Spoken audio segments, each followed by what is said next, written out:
Hi, Deepika. Hi, Jasmine. And everybody. Look, I was incredibly moved by that, and I think everybody in the room probably was. I know that, I've spoken to a lot of men from India, and I've been made aware of the gravity of the situation there and the suicide rate in India. I'm curious to know what you think that we can do from this end of the world to help to raise awareness. Obviously, your film is a great step forward, both in India and around the world. I imagine that there's little that we can do in terms of influencing your laws, but what can we do to support your men? I think one of the things that I think can happen if I take this film internationally is, if nothing else, then at least have this pressure built from an international community that at least our Domestic Violence Act needs to be gender neutral, if nothing else. And I know, as a matter of fact, it has happened in a lot of countries after protests and international awareness. So I think that's one place where we can, take this message around to the world that this is what is happening in India. Because the way India is projected internationally is all about women harassment and crime against women and all. These stories just do not go over there. So one, if I can be, and I seek support from all of you, to take this documentary to as many international audience as possible, and if all of you could make that happen. And I think that's the only way that we can put some pressure on our government to make this act gender neutral, because I think all of us in the audience here know how powerful the feminist organizations are across the world.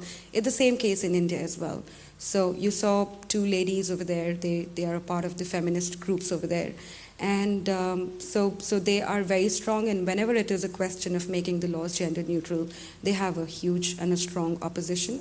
And apparently, no matter what our feminist organizations say, we have quite a decent representation of them in the parliament. To just share with all of you, one of our ministers actually raised this question of misuse of law, and he was asked to apologize by the female member of parliament, and he did. Yeah. So I think bringing awareness was the main intention of mine to make Martyrs of Marriage. And I think as far as the message goes, I think every step would matter. Yeah. I would like to add something to this, because I have done this. Here is the problem. We cannot fight this battle in India, actually, because your governments are funding it. USAID has a presence in the embassy in Delhi, and they know what is 498A. Amnesty International gets the funds from Europe. They know what is 498A. United Nations conducts programs on 498A. We have participated in their discussions. So, and DFID, the British government's fund. Okay, so I will tell you, they had a program called International Violence Against Women Act by Joe Biden. He started that bill was proposed in 2007, and we lobbied with the American men's rights activists. That was before AVFM. In 2007, Uma Challa, the lady you saw most of the times, she lobbied to get it stopped. In 2010, I and my team and the American men's rights activists met we went to the offices of 30 congressmen, House of Representatives, and also senators.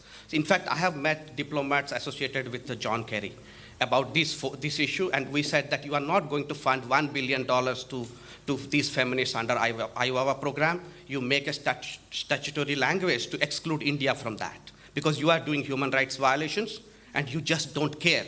Then the response was like, oh, we never knew, we only give funds. If it is your legal problem, your police is the problem, what can we do about it? Then why do you mess in our country? We are a democratic country. In fact, let me be honest. Let me be honest. I was very harsh. I said, listen, you have all the enemies right there in my neighborhood. Many people don't like you. Do you want India also to fall in that place? Do you want some demonstrations out there? What do you want? If you are ignorant, that's not my problem. You are funding snakes. You should stop that. And in fact, they stopped the bill. IWAWA, if you go to International Violence Against, they stopped the bill. So here is what you can do. If you are lobbying with your government here, we may get some Indians who work here or who are immigrants, they may associate with you. Many of you are lobbying, so they can go with you. And because they are planning to pass a dowry law in Australia, by the way. Yeah, correct. Okay, so just 2 or 3 people, they can travel here and meet your MPs or the human rights organization in the United States, ACLU. We can show the documentary, or we may give them at least a flyer so that they're aware, so the lobbying can work. Since this is about the movement, I'll just add. What is it? You can take this one. Yeah. Since this is about the movement, I'll just add here. In the morning, like when Greg was talking about his presentation, please don't mind, there was one sentence about female feticide being high in China and India. And we were like looking at each other's faces because that is a false thing. I mean, it is a hoax. We have got like data which says like in 2001 there were 0 to 1 years age. There was X number of boys and X number of Y number of girls. Then 2011, the population should be the same, or it should be only equivalent to the migrant population if there are any migrants, which is not much.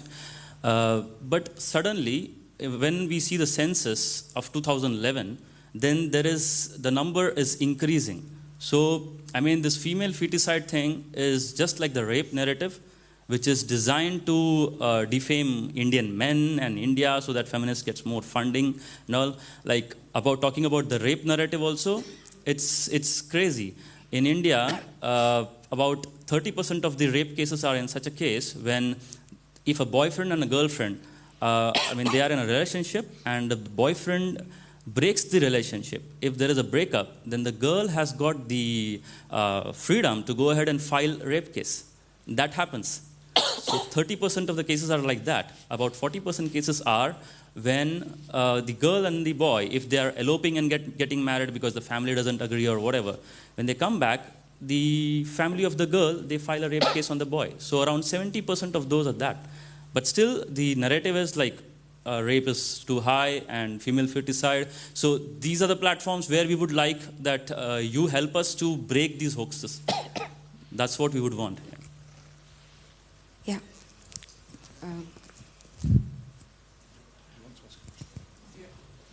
Did you say that was 07, 10 years ago when that bill was passed? No, it's now 34 years. 34 years. 83 it was passed. Yeah, 34 years now. Oh, yeah. Yeah. So yeah. There have been conversations several times, like the documentary explains, of the law changing, but eventually nothing has happened. So I'm hoping that probably this documentary can drive... yeah, we see the same things here. Yeah. Because if I got my facts right, the Chinese government funds a lot of the Marxist parties that are at the state level in a lot of states in India. So they've got that infrastructure there that's coming in from China, and then you get money from the UN. Yeah, there's a lot of funds that is flowing into India, into these issues, into women's issues. Like Anil said, it's several organizations. And that, of course, gives them a lot of power, a lot of power.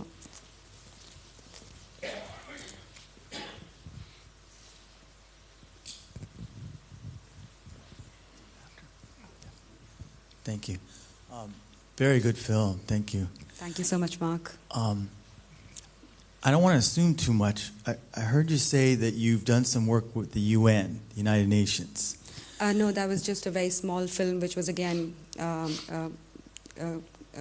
fun. I mean, as in, there was a small women's organization which was working on a project. I just made a documentary on that project. I haven't worked with the United Nations. Well, what I'm wondering is whether any of the MRAs in India have taken this to the United Nations Human Rights Court.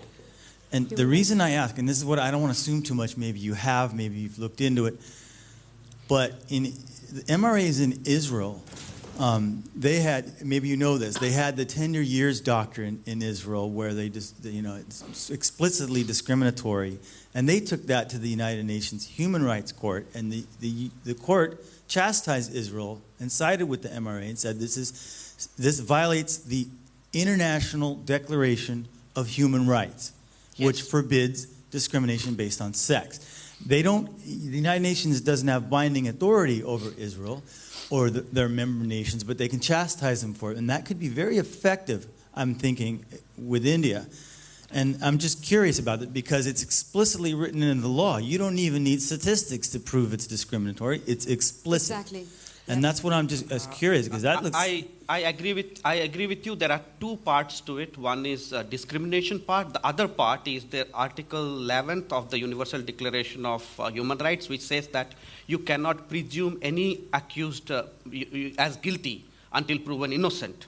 And in these laws, the Evidence Act has the word presume. You presume these people as guilty, and it is written, coded into the law. So it is violating those two sections.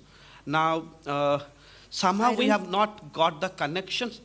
Evidence Act 113B in dowry death cases, and also which is applicable to 498A, which speaks about that if a woman is harassed, it may be presumed that the husband and relatives have caused it. The presumption is in the wording. Have you moved the United Nations Human Rights? No, because we have not yet got the right connections yet to because. See, I don't know even where the court is, whether it is in Geneva or in New York. Well, let's talk. We need to talk about Mark. it. We would love to discuss this, Mark. We would love to discuss this. But just to share with you, and in fact, Jasmine, somewhere, not exactly you to answer your question, but just to share, and I would love to with all of you, the most important thing which I personally feel as a filmmaker that has happened with Martyrs of Marriage is it's very difficult to change the system. But, like Cassie's documentary brings a very human perspective to the entire issue. I think Martyrs of Marriage does the same. And in the screenings in India, we've got sitting high court judges who have attended my documentary screening. And they found the documentary to be a very balanced piece of work, which was the need of the hour. And now they have taken the documentary to the judicial academies, where our judges and police officers get trained. So after their training, the documentary is getting officially screened in some of the judicial academies to sensitize them to these issues as well. So I think that's... I think that's a great starting point to actually reach out to the people who are the biggest authority when the things start from the bottom itself. So the next month I'm hopefully getting the film online. It's not online yet, but I would also keep pushing the film's screening in the Parliament of India for our Member of Parliament so that they can see it and probably decide on what's happening, and also keep screening it at the judicial academies, because it is those people who take the decisions when these cases begin. I will add something. In fact, we have exhausted all channels inside India. If you see, for example, the Indian Parliament had a petition, so there was a Parliament Standing Committee only on 498A. So I was there, and another 10 organizations of men's rights, we testified in front of the committee, and committee recommended punishment for the misuse and all that. There was a report submitted to the upper house of parliament. However, it is like we are able to push them up to that limit, and then we fall back. We couldn't finish the game. However, once the pressure builds up from the international community and international organizations, then that will stop this. Because the lifeline, the supply lines are somewhere else. It's like a war. Okay? So the supply lines are from other countries. And the media, BBC and CNN and all that. So forget about media. let's work with the parliaments in other countries, the British or the European Parliament and Australia and other countries, so that the pressure will be from that side, and then it will stop, and it will be diluted to a great extent. And just to add, in fact, Mark, to let you know more, the latest conversation in India, which is being pushed by feminists really hard, is marital rape. And it's going to be so dangerous, because what we are seeing towards the end of the documentary, you must have seen that the Supreme Court of India in 2005 issued guidelines that have relaxed a bit of relaxed the situation a bit in terms of controlling the mechanical arrests that used to happen. What we are seeing as an aftermath of it is allegations of rape on father-in-law, brother-in-law, rape, allegations of molestation on male family members. There's several people, several cases that we have come to us, and all of us, because we are very closely connected with these cases and these guys more, is allegations of unnatural sex without any evidence. Absolutely no evidence at all. And all these sections are now being added to ensure arrest of the husband and his family. And the pitch for marital rape is pretty high in India. And there's so many cases where the men of the family are now staying outside, and the police tells them, you better stay outside your home, because if your daughter-in-law or sister-in-law says that you molested her, then we'll have to arrest you. There's just no other way that we have. It's better to be safe than sorry. So that's the latest that's happening in India. Very, very. We have petitions in the Delhi High Court. We have petition in the Supreme Court of India as well to legalize marital rape. So we do not have a law. You mean law against the marriage? Yeah, law against marital rape. Bring a law that criminalizes marital rape. Here is the problem about this. In India, if a man is separated from his wife, if he rapes her or there is sexual violence, then that is considered as rape. However, if they both are living together, then the sexual violence can only be addressed through the domestic violence law, which is more like a civil law. It can give you a restraining order. And 498 as well. Yeah, and 498. Yeah. But the marital rape exception, because our laws are the British law, 376 I think is a British law, so the marital rape exception, which was removed from the Western countries in early 90s, still exists. So in the law, the text of the law has the exception there. In fact, that was a very bad way of drafting laws in 18th century. You should not make any law with exceptions built into it, but that is how the British were. They had this exception, and now the feminists are saying just remove that exception from that, whatever happened in the Western world. But the problem is the government is scared in India because the way this law is misused, if once the marital rape law comes up, the husband may go to prison for 7 years. 7 years, and the evidence, the threshold of the evidences required for the rape have been reduced after this December 2012 incident. So you cannot talk about the previous history of the woman, you cannot have a trial openly, you cannot talk about the victim's name outside. It's a closed trial. And it's just a statement-based, So there is no way you can bring public accountability from the people. See, you and me cannot walk into a rape trial or find any information. Media can't find the information. So there is no way you know what is going on in a rape trial. Any of you personally under threat in your own person? Is anyone looking at coming after you guys? Are you asking me if any of us have threats? Yes. I have had a lot of no, I have a lot of death wishes by people on social media, but not yet death threats. So a lot of young girls in India have written to me saying, why don't you just die?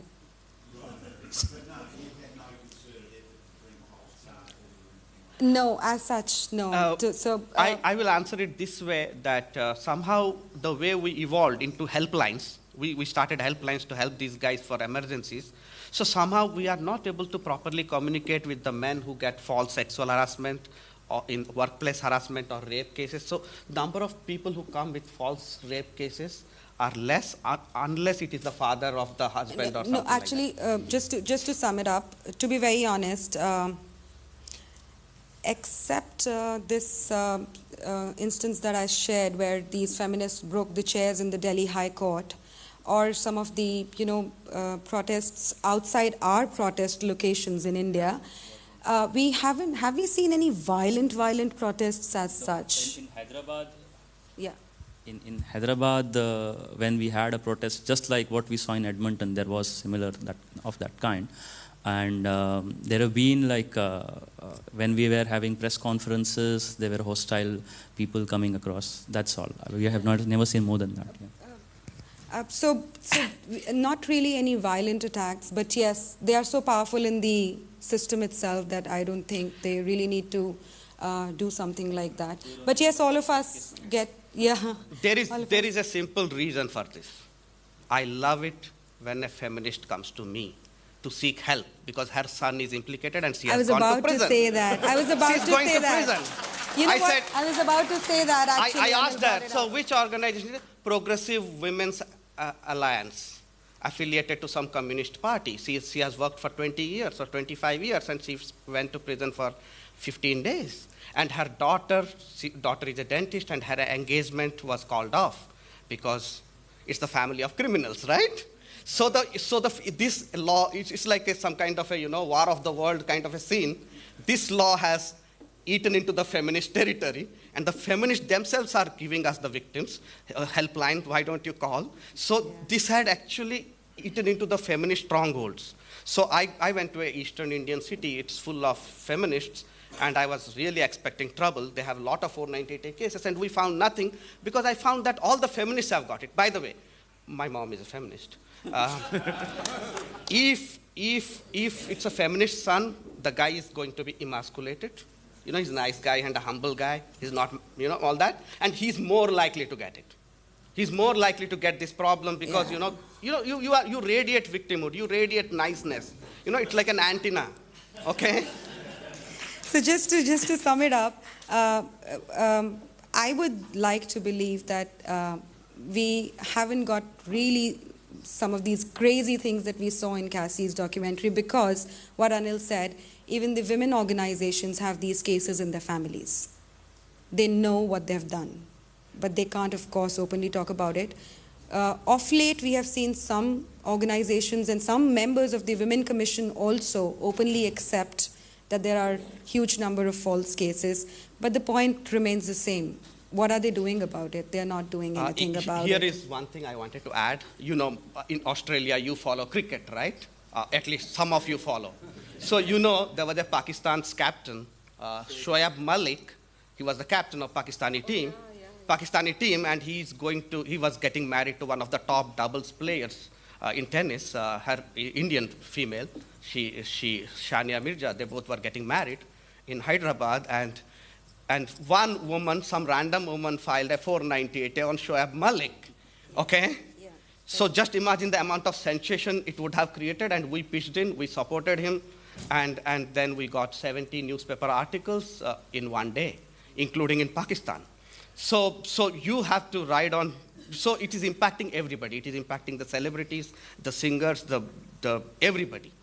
I went and met the current Foreign Affairs Minister along with people from the Save Indian Family activists, and we were at that time campaigning against a law that was supposed to come in India, which was called Irretrievable Breakdown of Marriage, which had extremely biased provisions embedded into it, and the feminists were trying to pass the law without any discussions, and it's a very normal thing to happen in India, especially when it comes to passing laws against men like that. And we met her, and we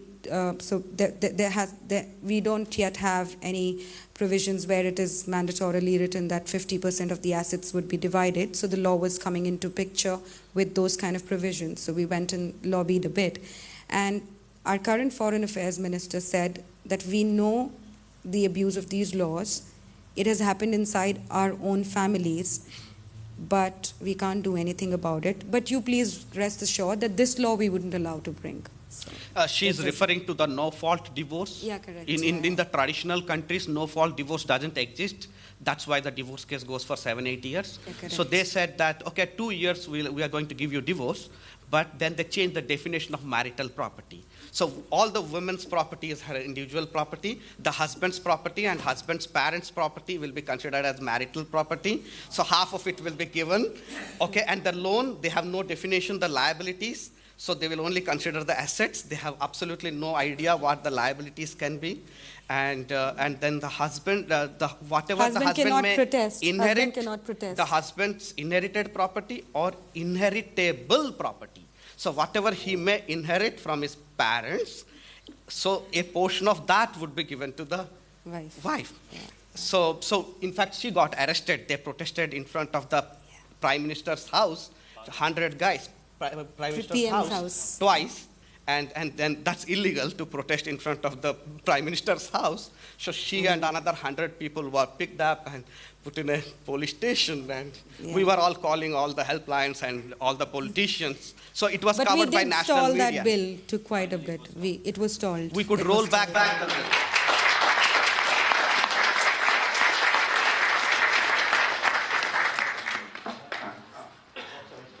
Deepika, I have to say I've always respected you, but after that film, that level of respect has just gone from here to way up here. I thought The Red Pill was incredibly emotional. This takes it to a whole new level. My question is, as a filmmaker, with how raw, how painful, how tragic those stories are, how do you get through all that process of making that film without it taking just an irreversible emotional toll on you? You know, that's exactly the reason I asked the question I asked Cassie yesterday, that didn't you feel hopeless? Because I felt extremely broken down, especially when I was shooting Avdesh's case. I just gave it up. I was like, what am I even doing, or what am I even trying to do? Is it going to change anything? And the situation is so terrible. Are these people blind that they can't see? It was a very difficult and a painful journey, but to just share with all of you, the reason that I started this was because something similar happened in my own family, and I gave a commitment to myself that I will do it. I need to tell the world about this problem, and there was no going back, so I made it.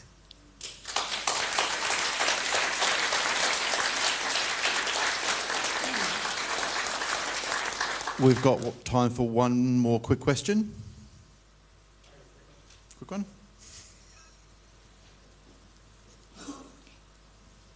That's my phone.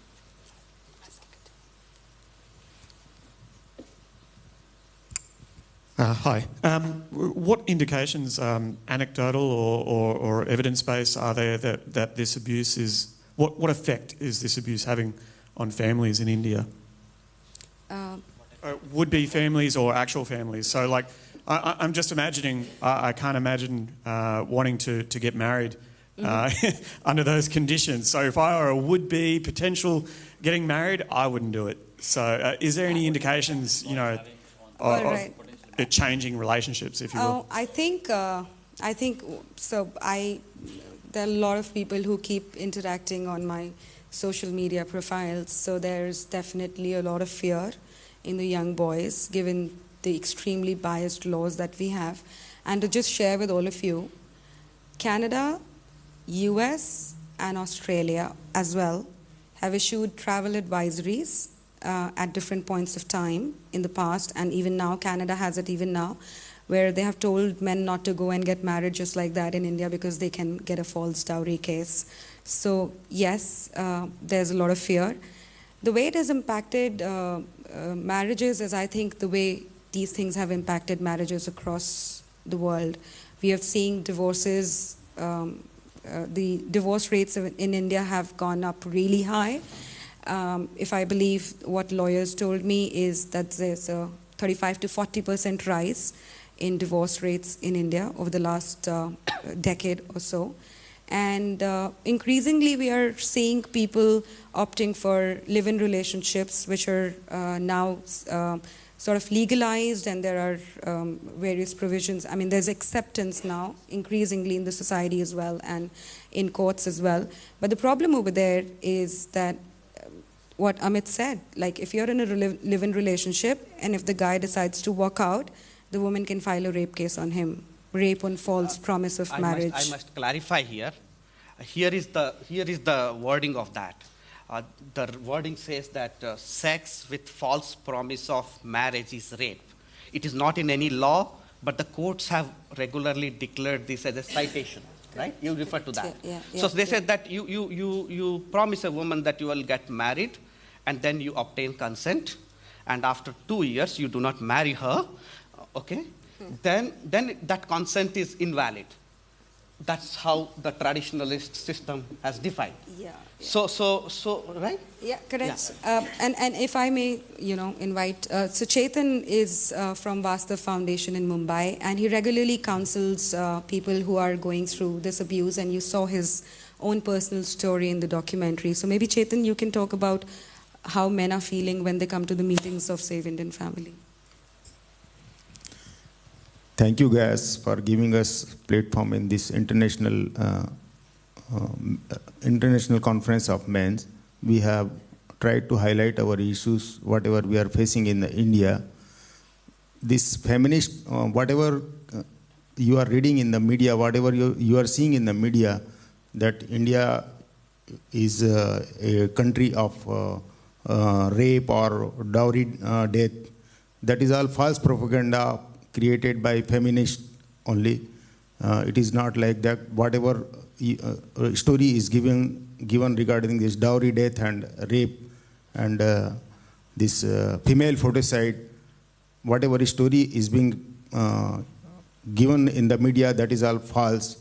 It is not. We have the data. We have National Crime Record Bureau of data, where we can prove that whatever is coming in the media, that is not correct.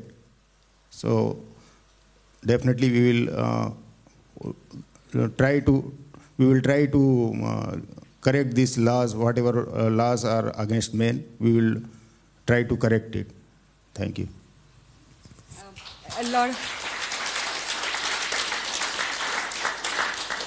A lot of families in which the elder son has gone through a 498A misuse and abuse, several of them have told me that they're not getting their younger son married. So that's sort of the impact. When you are saying about, talking about the impact on the family or whatever, so India has a healthy MGTOW movement. So the MGTOWs think that, by the way, unlike the MGTOWs in other countries, Indian MGTOWs think that even if they isolate themselves from the society, go to jungles or to some place, the government will come after them. So you have to do activism. So you cannot say, I will just walk out of the society, because government will chase you into wherever you are hiding. So you have to be in the ground, and so we don't have a difference between who is a MRA, who is a MGTOW, who is an anti-feminist. We all are together, except that we don't share much of a platform with traditionalists who are anti-homophobic or who are very much pro. We generally, we may talk to them offline, but we won't share platforms with somebody who conducts mass marriages. Mass marriage, poor people are taken, and 100 couples marry because they are poor, so there's a mass marriages and all. We do not associate with them, but there is a healthy MGTOW side of it which is coming up. Do we have any more questions? No, we're going to have to finish up, unfortunately. Okay. Can I share a few things, Robert? Okay, first, I'm doing a screening of Martyrs of Marriage in Melbourne on 18th of June. The details are available on Martyrs of Marriage Facebook page. I would really request you to invite your friends. If you like the film, please invite them to watch the film. It's at Thornbury Theatre, Victoria, on 18th of June, 2 p.m. I am really looking forward. Thornbury Theatre, 18th of June, 2 p.m. Thornbury. Yeah, Thornbury. The details are available on the Martyrs of Marriage Facebook page. I am going to be traveling to Sydney as well during this journey of mine to Australia. If any of you wish to organize a private screening in Sydney, I would love to do that. I would be there from 22nd to 25th. I'm really looking forward to support because since this is my first documentary, I really don't have too much of experience in terms of how do I take this documentary out to international audience. If any one of you is willing to support me in that, please get in touch. Sorry? All right, Cassie is going to help me. We are running a crowdfund for the documentary on Milap because I'm taking the documentary to various cities in India, and all of these screenings have been free of cost because India really is not warm to documentaries. People don't really walk into theaters to watch documentaries. So we have been doing free screenings for the last 6 months, and I'm running a crowdfund for that if any one of you wish to contribute. I have a feedback form, and I would really love to hear your views on Martyrs of Marriage. It's on the back side. Please do share how did you like Martyrs of Marriage. Last but not the least, thank you so much, Robert. Thank you so much, A Voice for Men. I know what it means for me to come here and present my documentary. I thank you so much for You're welcome, Deepika. It's been amazing giving having me you here. this platform. And thanks. Thank you very much to Deepika and the rest of the team on stage.